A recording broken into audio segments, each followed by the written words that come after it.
Hello, this is Peaceful Anarchism on the Voluntary Virtues Network and the Conscious Resistance on YouTube.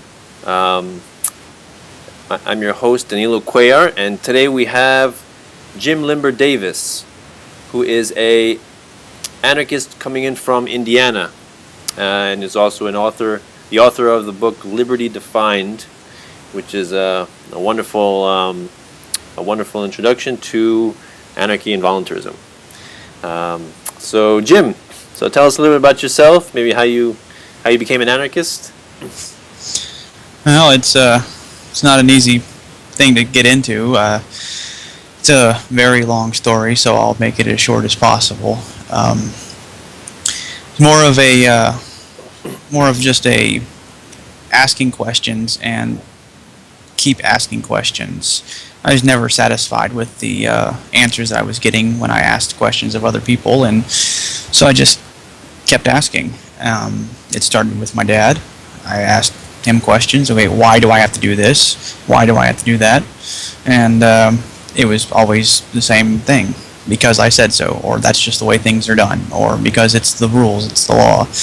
And I wasn't satisfied with that. I didn't know that I was looking for the answers that voluntarism and anarchy and all that had to offer, not at the time, but now here 15, 20 years later, that's where I'm at, and I kept seeing little symbols in books I was reading and movies I was watching, clips and songs, and started piecing things together, and I suppose right around 2005, 2006, I started reading a whole bunch of political books, everything from Glenn Beck, Bill O'Reilly, you name it, I was reading it.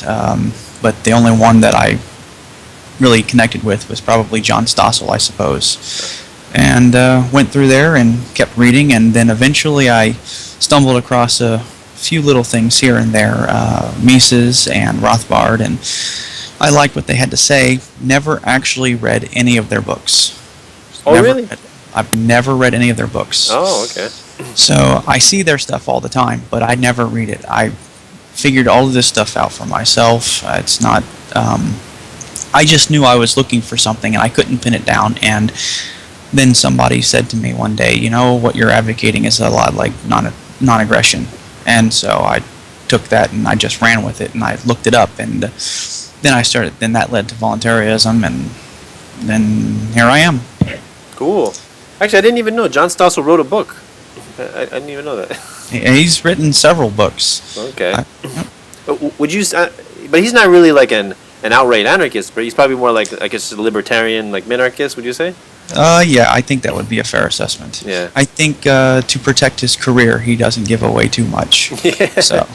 Yeah, but he does have a lot of great segments on various principles, like the broken window fallacy and debunking the Great Depression myths and Federal Reserve and kind of stuff. I guess to the extent that he can and stay on mainstream television, right? I think so. Yes. I guess in the same sense of, have you followed at all Ben Swan? Yeah, I like a lot what he has to do. He's not far, or he didn't start far from where I'm at now. So I actually have met him in person. Really? Although Awesome. he doesn't know who I am, but I met him through another friend. So. All right. He's actually a really nice guy. Yeah, definitely. I follow his benswan.com stuff for a while, and it's really awesome content. So tell us a little bit about your book and what inspired you and what's it about. Well, Liberty Defined is it's my way of answering the question about everybody asks. They'll ask you, what is liberty? What is freedom? It's people typically say something along the lines of, well, it's being able to do whatever I want. Not entirely. You can't just do whatever you want. Yeah. You have to be able to play within a certain set of rules, but those rules everybody gets into a frenzy over about what rules should be there and how they should be implemented and so on, and then they start saying, well, that's why we need government, and you have to do all this stuff there, and no. Now, in a nutshell, liberty is about providing the four basics of life and doing so honestly and through voluntary means with other people. No coercion whatsoever. Those four basics of life are sustenance, shelter, security, and then happiness. Happiness is always last. If you don't acquire the first three, it doesn't matter. You got to have those first three in order to be able to provide happiness. But once you can honestly and peacefully provide those three things there, you can refine the rest of your time and your intellect and your labor to further acquire those first three, if that makes you happy, or you can produce something else, entertainment, whatever it is. But those four things are what liberty is all about, and how we acquire those things is just the I guess the flair in everybody's life. There is, and this will be the principle behind my next book, Morality Defined, is in how you acquire those things. I won't give away too much, but it's a pretty simple concept. It's just a matter of not infringing upon anybody else's means and abilities to honestly and peacefully acquire the four basics. Since we all have three natural resources: our intellect and our time and our labor. Time we have an arguably infinite amount of. Our intellect, just as much as our time, and our labor, well, that's where we kind of have I guess it varies among each individual, but we all have those three things. And so how we define, or how we create the real wealth that is necessary, the real wealth being anything that can directly satisfy and or improve the quality of your life, by means of sustenance, shelter, security, and happiness. How we produce that is up to us. And so if we are pillaging people and taking from other people what they have already produced, that's definitely a bad thing, because it basically hinders the ability of other people to peacefully and honestly sustain and then improve the quality of their lives. You have to create. There's plenty out there to create from, and that's pretty much the gist of my book. So, yeah, that's great. I get some interesting, commentary on capitalism when I talk about, pure free market capitalism, and some of my family members, I grew up Democrat, right, fiercely Democratic, and now my mother actually describes herself as a socialist, which is probably even worse. So my grandfather, one of his criticisms of the stuff that I talk about is, he says, you don't understand, Danilo. Life and business is like a chess game. It's like Monopoly, right? One person always comes out on top. So do you really want somebody to have all the chips at the end? Yeah. And basically, without government, he's saying that's what would happen, right? No. So what would be your response to somebody like that? Well, you can't possibly have all the chips. The only way you can have all the chips is to be God. And, well, none of us are him or her or whatever. Yeah. So you can't technically stop everybody. You can't do everything. You can't interpret what everybody's going to do. People are fickle. So, you might have what you think are all the chips in that little area of what you think is yours, but you don't really. Yeah. And to have all the chips, I mean, you would have to have a gun to everybody's head, basically, and then to be able to dictate everything. And since people can't control the thoughts of others, yeah, well, there's always going to be some loose ends that will never be tied up. So, no, with or without government, nobody can hold all the chips. It won't work. It's not possible. Yeah, and one thing I counter with him is very simplistically, like, voluntary exchange between two people is implied that it's mutually beneficial, right? It's we both win, right? If I have $5 and you have a sandwich and we trade, you want my $5, right? More than the sandwich, and I want the sandwich more than the $5, right? So nobody has lost, right? We both have gained. I don't know. I might actually win in that deal. I get something that satisfies me, and your $5 just devalued another 10% because of the Fed. Yeah. So maybe I won. Well, yeah, that's true. Maybe in the long run, but maybe let's say if it was gold, right? There you go. Now we're talking.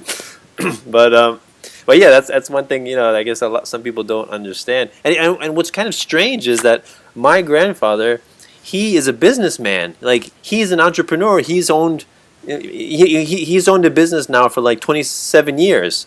And it's grown, a great deal, and he's a pretty savvy guy. He knows how to talk to people, and yet that's the view he has, like, that people are just evil, basically, Right. People are what they're taught to be and what they allow themselves to be. I'm pretty convinced of that. So I don't know. My dad is the same way. 30 years in the military, 30 years with the state job. Wow. And so there's no talking to him some days. We don't talk a whole lot. Yeah. Maybe once or twice a year, and that's really it. And he's just, wow. I have to do X, Y, and Z because he knows better, but then all the things that he wants me to do, it just doesn't work out. I don't fit in, and honestly, I will not go and do something that I find is immoral. He gets on to me about, well, just go back to school. Well, I'd love to go back to school, but I'm not going to take government money to go back to school because, well, my daughter will have to pay for that, and other people's children will have to pay for that, and it doesn't matter that I'm only reclaiming something that was stolen in the first place. The point is that what was stolen is no longer out there. It's not physically in any government coffer, so I'm not going to take that. They are going to simply print more and rob from everybody else through inflation, or they're going to borrow and then rob from future labor that hasn't even been worked yet.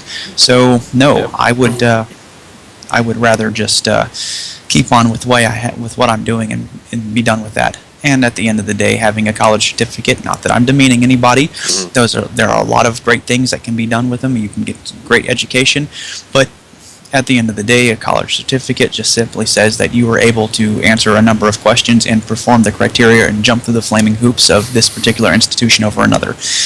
I'm not demeaning anybody. I know it's an important thing, but honestly, at the end of the day, that's what it looks like to me. And there are plenty of smart people, but one thing they don't teach in college classes is critical thinking. So I'll be fine where I'm at. I have said many times, because I'm an acupuncturist, so I used to work in a car accident clinic, so I was exposed to a lot of people, and I would frequently tell people, recommend them not to go to college, especially if they're high school, and even the ones that are in college, I was like, or actually the ones that are not in college, they say, you want to go to college? And they say, yeah, of course. And I say, why?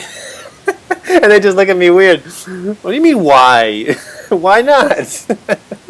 Because I'm starting to, question something that's, so ingrained in everybody. Like, this is what you do, right? Regardless of if you can afford it or not, it's just like everybody gets into debt. $50,000, $100,000. It's just natural. Everybody's in debt, right? So why wouldn't I be in debt?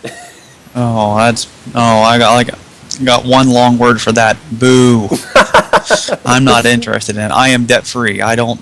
Oh, excellent. That's great. Debt is not my cup of tea. After 2010, suffering a layoff from Delta, working at CVG, nope, I'm done. Yeah. No more debt. I don't want anything else to do with it. I don't want to owe anything to anybody. Yeah. Forget it. Yeah, and talking about debt and the monetary system, the Federal Reserve is something that I learned in the very beginning when I first started studying all this, and that's what really started getting me thinking about precious metals, and then free markets and things like that, and so that's when I started buying silver, mostly silver. But yeah, and that's, I think, to me, that's one of the easiest ways to get people to think about this stuff, is talking about precious metals and the history of money and how it has been destroyed and devalued, right? And how, I just tell people very simple facts, like, minimum wage in 1964 is 5 silver quarters, right? And today, that roughly, it's like purchasing power of that is roughly like $20, right? Or $25. Yeah, sure. And then they're like, what? People get shocked by that. I get some people where I'll tell them, I said, well, there's no reason why we shouldn't be using gold and silver and platinum coins. They're like, well, that's ridiculous. Nobody will accept that. I'm like, okay, well, you don't know that. I mean, you don't know that the local jeweler here at my town, that he and his wife won't suddenly come up with a ability to be able to measure the purity of the coins and give you a certificate of authenticity and base that on their credibility. You don't know that they won't do that. They absolutely might do that. And like I said, funny you mentioned the whole thing with the gold and silver there. There was a book I read a long time ago, maybe about 10 years ago now. It's called Guns of the South by Harry Turtledove, and that got me thinking about the monetary system in the States here. And it's an alternate history book about, well, I won't give away too much, but a group of thugs goes back in time, bringing AK-47s and giving it to the Confederacy, and they pay in gold, in actual gold coin. And after the war is over, well, the South wins, of course. Well, why wouldn't they without that kind of firepower? But so they pay in gold, and there's this one particular scene where one of the main characters is at a general store, and he pays for his goods in a solid gold piece, and the shop clerk doesn't have enough to give him actual money back in also precious metals.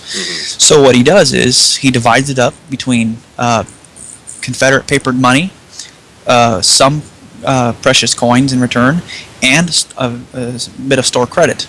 But the main character still gets his change, and that got me thinking: why can't we do stuff like that now? Why wouldn't that work? I mean, we already do that with gift cards and everything else. So what's the why wouldn't that work now? So. That, and then shortly after that, I think I found one of Ron Paul's books, In the Fed, and then from there it was all downhill. The government lost their control on me, and I knew where I was headed at that point. So. Very nice. Yeah, it's fascinating, the monetary system, because it's I tell people that for thousands of years people have been using this stuff, and it's been quite stable, pretty much. Unless in certain empires like the Roman Empire and the ancient Greeks, where they began to clip the coins and corrupt it like that way, and that basically I don't know if you could say that's the primary reason they collapsed, but one of the main reasons, and how they the just story just keeps repeating and. Different actors, different costumes, but the story is essentially the same, right? Absolutely. So it's a matter of learning the story and understanding the trends and how, humans interact with each other. I think you can benefit, right? Oh, absolutely. People just need to take a moment, think for themselves. Too much. Okay, well, I'll just go down this path. It's already tread and it's easy, and I know kind of how I'll work with it, rather than creating their own path. Yeah. Too many followers, not enough leaders in that respect. Usually it's the other way around. Too many leaders, not enough people doing their own thing, I suppose. But I don't know. There's no one right answer for everything. Everybody has to find their own answer, I think. Yeah, it's quite true. And that's what I love about voluntarism, is that it's an open admission that nobody knows all the answers, right? That everybody is their own master, right? And you should not look to anybody to guide you or to lead you, let's say, to the promised land, whatever that is. And especially, by using the stolen funds of, through taxation and things like that. Sure, if you want to follow somebody, go ahead, but why are you going to take someone else's money to do that? Right? Absolutely. It's a shame that it has to be that way, but. Yeah, one mind and one generation at a time. Eventually we'll get there. So long as we can make it off this rock and out into the cosmos, we might have a better chance. As I see it now, we're going to have to make it off this rock, because there's nowhere else really to run. Dispersion is going to be our greatest defense against this statism, this disease called statism. Yeah. So we have to get away from it. Bad ideas, people will inherently just stick to bad ideas for one reason or another. Sometimes there's just no changing their minds. But if we can make it off this rock, and we can get out there off of Earth and get past our solar system and explore the rest of the galaxy, we'll have a much better fighting chance, I think. Because as it stands now, with one weapon that can pretty much annihilate us, because somebody had a bad hair day or something. That's pretty ridiculous. It's bad enough, we've got our own issues, and yeah, I wrote something the other day. I put it on my Liberty Defined page here. Here it is. Liberty is actually free. It's tyranny that adds so much artificial cost to life. The only costs to liberty should be those that occur naturally at the hands of Earth and the cosmos she's a child of. We've got plenty to worry about without having to beat and berate and harass one another. All we have to do is just let one another just do our things, and if we want to work together, we can work together. If we don't want to work together, that's okay. We don't have to. But don't hinder other people peacefully and honestly providing for themselves. That's the problem there. So yeah, and it's amazing that it needs to be said. Like don't. So basically, it's like, don't lie, don't cheat, don't steal from other people, don't kill people, and we should all be fine. Like, that's such a simple concept. Why is it so difficult to apply universally, right? Some people, they have this belief that government is this enormous exception to the law of morality, right? Well, that's something I think a lot of people don't understand either, is the whole concept of morality. It took me a long time to figure it out, and there are people people will absolutely probably jump down my throat. But I don't know them, and so long as I don't know them, they can't jump down my throat, but I'm sure it'll come. No, morality is such a simple concept to understand, and people always, well, what is liberty? Well, I can do whatever I want. Well, what is morality? Well, it's right from wrong. You just kind of know what it is. No, that's not good enough. That's way too vague. That's why I need it written down on a piece of paper. Yeah, sometimes I think a lot of people need that. God knows I could have used that when I was younger, but just morality is the issue there, and people don't understand that. It has nothing to do with deities. It has nothing to do with authority. It has everything to do with the perpetuation of humanity, the peaceful perpetuation of humanity.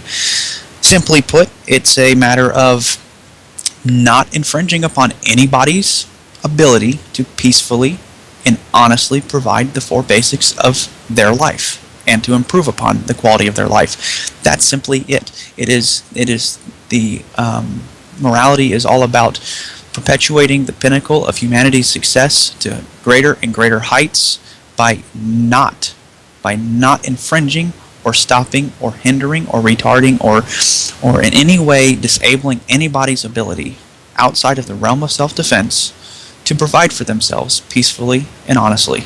That's it. That's really all morality is. And people, they want to add, well, you have to have this, or so and so has to do this. And no. The individual just has to go out and provide for himself, interact with other people voluntarily, learn to take no for an answer, and understand that charity is all about voluntary interactions. If you're going to jump up in somebody's face and you owe me this, you're a terrible, cold-hearted bastard because you won't help me. Well, I don't want to help you if you're going to jump down my throat about that. I don't want anything to do with it. I would much rather go and put 5 silver quarters in the guy's cup on the corner at my local Kroger store, and only because he had a sign up, I'm not going to lie, I'm going to take your money and buy beer with it. I will give it to him before I give it to somebody who's truly in need, demanding that I help them. Yep. I won't do it. It's not, maybe I'm wrong for it, but you know what? I don't like to be coerced in any way. I don't like to be threatened, and that's not okay. Yeah. Karma will come back to these people. Even if it doesn't come back to them through me, it will come back from somebody. Somebody else will absolutely step up and not be as kind as you or I or others might be. And we might not go and punch that guy in his face to get him to back down, but somebody else might not have the same temperament we have, might not have the same amount of patience we have. Somebody else will go up to that individual demanding, you have to do this for me. They will go up to that individual and they will make sure that individual does not do that ever again. Yep. And so, karma. Quite true. Yeah, talking about charity, I was just thinking about the Social Security, and it's like, Social Security basically is like government is saying, people are not charitable enough to the elderly, right? So we have to forcibly steal your currency and give it to the elderly, right? Because people are not nice enough. So we're gonna just take it from you and give it to them. Well, It's like forced charity. It's kind of a strange concept. well, I think that's what they want us to believe, but don't think that Social Security or any of that's ever meant to be. It was never meant to be charitable to begin with. I'm pretty sure it was a 1930s program or something like that, with the Blue Eagle stamp of approval or some garbage like that. They just need some money. Well, we're going to send all these people off to war. Well, they're going to die. Hundreds of thousands of them are going to die over in Europe. We'll have their money, and then we'll be able to just spend some of that and use it to buy whatever we want. And then after the war was over, I remember reading something about there were these programs. So let's go out and have babies, have kids, make lots of kids. Mm-hmm. Well, I'm almost certain that was tied to the whole idea of Social Security and other retirement programs like that. And they knew it was a pyramid scheme to begin with, and it was a racist one too, and that's what kills me. I am just to be clear, so everybody listening, I am a white male from the South, born and raised in the state of Georgia. I'm not afraid to admit it. Love Georgia, miss her very much. But I have a lot of friends. I know a lot of people, and this is going to make a lot of people upset. But I didn't do this. This was done way before I was ever born or even thought of. Social Security's got to be one of the most racist programs in existence as far as the federal government is concerned. It intentionally, I don't remember where I read it at, but it was stated that the first implementation of Social Security, whites were given one age limit, and then blacks were given a separate age limit. If it wasn't done originally, it was done after the fact. But no matter what, the original age limit was set high enough to where whites would be able to obtain it, and most blacks wouldn't, simply because of the living standards and the quality of living for these people at the time. So I mean, that's government charity for you. I mean, when it's charity, it's still not charity. So it's terrible, and wow, that's frustrating. Wow, yeah, I did not know that about that. Well, yeah. I mean, I did hear about that. They intentionally set it at an age where most people, like the life expectancy was not the age that it, at the time in the 1930s, life expectancy was much lower than the age that they set it at. And I think I don't know if they increased it recently or they're slated to increase it or something. But yeah, I don't expect to see any of that money, of course. But every time I talk about the abolition of government to people, especially my family, especially the elderly, they get kind of incensed, because it's like, what, you don't want to take care of old people? They think they take it as a personal attack on them. Like, you don't want to pay your taxes. I get that all the time. Just you don't want to pay your fair share, or you don't want to help somebody. It's always one logical fallacy or another. Yes, logical fallacy. Yeah, that's another thing I've been studying a lot about, logical fallacies. It's amazing, when you realize how many of those people use to erroneously further their argument, and it's just without any grounding. It has no basis, no foundation. Is there any interesting conversations you have with people trying to spread anarchy in your daily life, when you're going to the store or something? How do you approach these topics? Most times I don't even talk to people about it. They're not interested in learning. I've noticed that a lot of people typically have some position or whatever that they cling to for whatever reason, and they always they're set in their ways. They make one justification after another, and it's not until the epiphany that government is bad high fives them right in the face that they don't get it. They have to experience some personal tragedy. They have to have their own little vendetta against government or why it doesn't work. But typically I don't. Although this afternoon I went to the store, went grocery shopping with my daughter, and she she wants something. They're 10 years old. I'm like, Dad, can I get this? Dad, can I get that? No, we're not getting that. And she's a big fan. She loves bologna. And wanted that, and it's not so bad. When I was little, I remember being about 15, go to the store and get a package of beef bologna, a big old huge package, like a pound worth of it, like 85, 99 cents, something like that. But now we're looking at almost $4, and it's not even a half a pound in most packages, and it's ridiculous. And she said, no, I want this kind. I don't want a whole lot. I'm like, no, I'm not buying that to you. And she's like, why? Well, first, I'm not paying that price for that. And then I want you to look at how much you get in this package versus this package. And she's like, why is that package bigger than this package? Well, this package is beef, and there's a beef crisis in the nation because of a lot of different reasons. It's cold. Thousands of head of cattle just perished because of the early winter in Montana and in that side of the country. And also because the federal government is stupid and hates cows and doesn't want us to buy them because they keep raising all these new EPA regulations and all this stuff here, and they're basically trying to make it difficult for people and to collect money and to control people. And they just got rid of some regulations on the price on pork and lifted some restrictions there, and now the pork price is falling. And that's why that package of bologna is cheaper than this package of bologna. And she just kind of looked at me like, what? And of course there was another lady standing behind her. She was just, her mouth was about to hit the floor, and she was just looking at me like, did you? So she just, I heard her later on walking past me in the store, and she's like, I want to look at this. The beef prices, and she's like, did you hear that guy back there? And it's like, so it was kind of funny. I heard that, but now typically I don't talk to a lot of people about it unless somebody asks me a question, and most of the people I know now, they don't ask me questions because if they really don't. If they believe in some way that government might come up, they don't ask a question of me because they know I'll tell them something that they probably don't want to hear. So exactly. If people ask you a question, and then you tell them, what you truly believe, and then they get angry. It's like, why'd you even ask me? If you didn't want to hear the answer.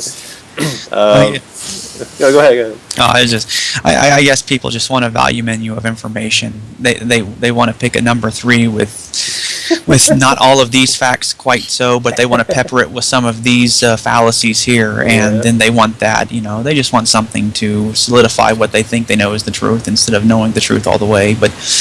And then they get mad at you when you tell them, or they get mad at you when they find out that was the real thing, or then when they find out that they were wrong, and then they get mad at you, why didn't you tell me? Well, I did. You were screaming at me. So, it is what it is. Yeah, I think one of the first things that we need to understand when we're in the pursuit of knowledge and truth is that, culture and some of the beliefs that you were raised with will be proven wrong. And that's nothing to be scared of. It is a painful process to realize all the stuff that you believed growing up are just wrong, but that's part of growing. It's a part of improvement, proving yourself. Absolutely. And I think that's a painful thing for. Like, I think Nietzsche, he said that people don't want their illusions to be destroyed, right? Sounds about right. Yeah. So I try as much as possible. The way I approach it, though, like, I don't, come out, of course, and say I'm an anarchist. That would be completely deterrent and shut people off. But I do, start slowly asking people questions like, are you going to college? How much student debt, do you have? And, do you really think that it's going to be, what you're studying is going to be applicable to the real world? Stuff like. And then maybe I go into money in the Federal Reserve, money creation. So, I can get pretty in depth, like while the cashier is scanning my items. So, occasionally by the end of it, I'm already talking about quantitative easing and the Mandrake mechanism. So. Wow. Yeah, it could be pretty, but that's just how I am. I just talk. And it's all right. Don't put us in the same shopping line together. Yeah, it might be a riot. Well, hopefully you'll chime in if you're there. He's right. Maybe we'll see. But yeah, I really I enjoy talking about it because I'm passionate about it, and especially when you're passionate about something, and you talk, people will listen more, right? And you can defend you can defend yourself with you're armed with knowledge, right? That you've studied through all these, all the books and all the podcasts and all the things you've heard and listened to, and your own thoughts. So I think people pick up on that passion, and it's infectious, right? So that's kind of what I try to spread, is the passion, if not for anarchy, just for inquisitiveness and just questioning things and being skeptical about things that you're told, especially stuff that you're told in public school, like it's kind of sad that people give me the reasoning, like their rebuttals is everything that was force fed them in government school. That's their response. It's like, don't you realize that that's what everybody thinks? Don't you realize that's the mainstream what do you call it, narrative? Oh, every once in a while I'll talk to somebody, and I'll ask them a question. I'll ask them, I'm just curious, do you really think it's a good idea to have the policeman and the taxman and the judge and the jury and the executioner all on the same payroll? Do you really think that's a good idea? And then you want to put the educators on that payroll too? That's a terrible idea. And do you know what that payroll is? That payroll is you and me.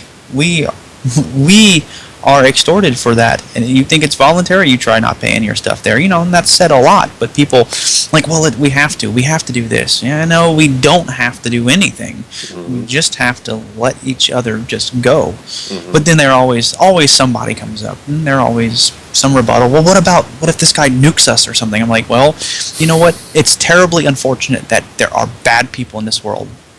But you're only making more bad people in this world by justifying tiny acts of aggression against others. It's not okay. People all the time, I will defend the Confederacy over the Union any day of the week. They're both still wrong, but the Confederacy was only slightly more righteous than the Union. I will defend that. I mean, why did the Confederacy fight? They fought because they were being invaded. They didn't. You can cite, or anybody can cite, the Articles of Secession. Okay, that's fine. So 12, 13 documents is going to explain exactly why all these people seceded after 70-something years? No. You go back and look at all of the debates in the U.S. legislature. You look at all the debates in the U.S. Senate. You look at all the debates in the various legislatures in the southern states. You look at all of that, and then tell me, did all of that come up in those secession documents? No. The slavery might have been the thing in the secession documents, but it was not. Absolutely, was not the only reason. And yes, slavery was the main reason of the secession documents, but it was about economics. It was about control of the money supply. The same thing as was the case with the reason why the 13 colonies rebelled against England. They would have gladly taken the brunt and continued to do X, Y, and Z. They would have put up with the taxes. I see that meme too all the time on Fakebook, where they goes there. Well, our founders or something would have rebelled with a 3% tax on tea. No. That's actually kind of crap. The founders rebelled because the king, he said, no, we are going to control your money supply. We are going to coin it. We are going to regulate it. We are going to do this. And they had colonial script at the time. And that was the big thing. And then when he came in and he started posting edicts about that, then that was the problem. And it became similar with the War of Federal Aggression in 1861, where the federal government was trying to regulate the economy of the South. And then they're like, see, I told you slavery was the issue. No. If slavery really was the issue, then the Confederacy would not have been trying to end slavery through the Constitution of the Confederate States of America. They wouldn't have tried to end it that way. They actually banned slavery and banned importation of slaves into all Confederate states and territories with that document. I mean, granted, the Constitution is not fit to exist one way or the other because it, Lysander Spooner, sure. So, but the point is that they tried to end it, and they only allowed the importation of slaves from one other country. And I have people like go Google the Avalon Project, Confederate Constitution, on I think it's Yale's website or something like that, and check it out. It says that the Confederate States would only allow the importation of slaves into or from one country. That country was the United States. Why? Because the economy of the United States was still heavily dependent on slavery. No, they weren't technically buying slaves, but they had arms and liquor and supplies that they were still sending out on the trade routes that were going from South America to Africa to parts of Portugal and Spain, and then back to New England and to the South. And then, so the South, the writers of the Confederate Constitution understood that, and that's one of those things, and that's actually the big thing there. You had asked me earlier about one of the things that had gotten me started on this path, and that was actually trying to figure out why the South was more right than the North.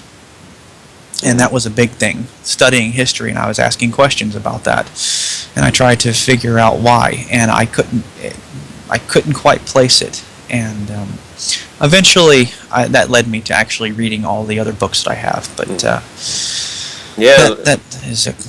Oh, go ahead. No, I was just gonna say, it reminded me of Lincoln, and how he's, basically put on a pedestal for his, Emancipation Proclamation. That's the general narrative that people are fed in the government schools, and how he was such a great man and everything. And then afterwards, you learn about the other side of Lincoln, the crony, corporate fascistic, racist type Lincoln that is not necessarily mentioned. No, that's something else that kills me too. Is people are like, he's a great guy, but one of the things that Lincoln did that we try to hang people for today, I guess politically hang them, I suppose, was he actually owned land in Illinois, where the Pacific Railway Act, I think it was like 1862 or 63 or something like that.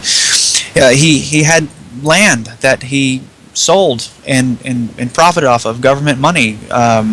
That Railway Act, where the railroad went right through his land. I mean, how is that not a conflict of interest? I mean, really? And we're angry at Al Sharpton today for what he's doing, and he's not even anywhere near president. Although I'd high-five Al Sharpton for tax evasion. I mean, job well done, sir, but I don't know. I'd rather go shake hands with Wesley Snipes. Tax evasion there, that was a great movie, his last movie, that Expendables, by the way. They made mention of that, and I about fell off my sofa laughing at that one. I thought it was funny. Oh, did they? I didn't even see it. Yeah, they did. It was great. It was just a short thing, but most people would miss it, so. Yeah. Well, actually, that's interesting, talking about movies and everything. That's one thing that a lot of anarchists have been saying. It's learning about voluntarism and anarchy really ruins the entertainment experience of going to the movie. It does. I watched the Avengers the first time. I was all excited because I like to see the. Don't get me wrong, I love military equipment. That's great. I mean, the engineering that goes behind that is just remarkable. And I would walk right past a soldier who just gave his life or did whatever he does, and I would like, hey man, I want to talk to your engineer. I don't care about you. I want to talk to the engineer. That's what I want to do. Wow. But and then but I watched it the first time. I was just in awe, and then I watched it the second time. Status propaganda. Oh, my movie is so ruined. And what about your wife? Does she lament your you pointing out all these the status flaws in the movies? For a while she did. We've since separated and gone through the divorce thing, but it was amicable. Everything is fine. We just realized we're much better friends than we are anything else. Nice. So, but she would get on her nerves. But then she was a graphic design artist, and she was good at animation, so she would point out all the animation flaws, and I would point out all the propaganda in there, and so we could never get through a movie together. So no. all the historical flaws. Yeah, yeah. It's really amusing when people try to have a rational argument with me, and they cite Hollywood movies as proof for their argument. You get that sometimes? It's kind of funny. I do. I do get that. But in the Lord of the Rings. Well, that wasn't even what in the movie or in the book, because the book was still not. It wasn't even close to what the book was about. So. Oh really? No. No, that's one of my favorite books. I read that book. Tolkien is one of my favorite authors. So I've read those books dozens and dozens of times. Wow. And it's just, if I could go back in time and talk to him, I would absolutely do it. Wow. Yeah, but yeah, that's one of my wife's favorite trilogies is the Lord of the Rings. We haven't actually seen the newer ones, the Hobbit series, but I don't know how that compares with the original trilogy. But yeah. We haven't seen movies, in a while for another reason. My two young kids, I have a 2-year-old and a 4-year-old, so they don't actually make going out to the movies easy. I understand. So, but what are you gonna do? There's certain concessions you have to make, and now my free time is much more valuable since it's scarce, right? Law of supply and demand. So so now I make sure I devote it to ventures of prime importance, which would be writing and making videos and pursuing basically voluntarism and anarchy. So wasting a Friday night with an old man like me, huh? Well, there's other things I can be doing, but this is very enjoyable to me. So that's what although my wife would she actually told me recently, she's like, can you please do something that makes money? I got that a lot. You get that a lot, yeah. I mean, it's sad that people who take up this this mission, perhaps we're not necessarily complete successes, right? Financial successes, but we're striving for something different. We have a different goal in mind, right? So. No, you're just doing what you're improving the quality of your life by pursuing a little bit of other different kinds of voluntary exchanges. You're enriching yourself. You're gaining something from talking to me, so you must be finding some value in this. Otherwise, you wouldn't be doing it. So, you're just improving the quality of your life. That's what you're doing, and apparently I feel the same way. Otherwise, I wouldn't have shown up. So excellent. Well, thank you. Well, okay. So I don't want to keep you any longer. So why don't you let people know where they can find your work, your book, or anything like that? Okay. Well, Liberty Defined. It's available on smashwords.com.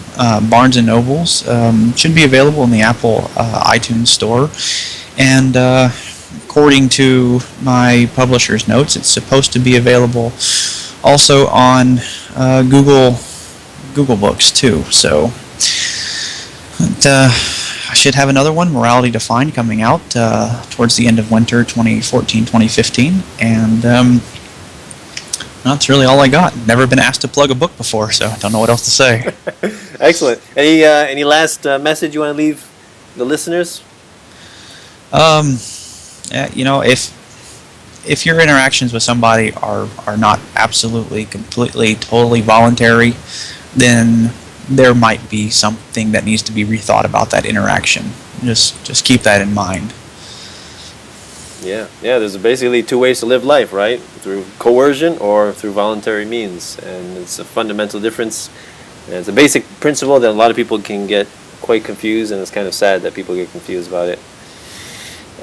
But that's our job, right? To illuminate this confusion.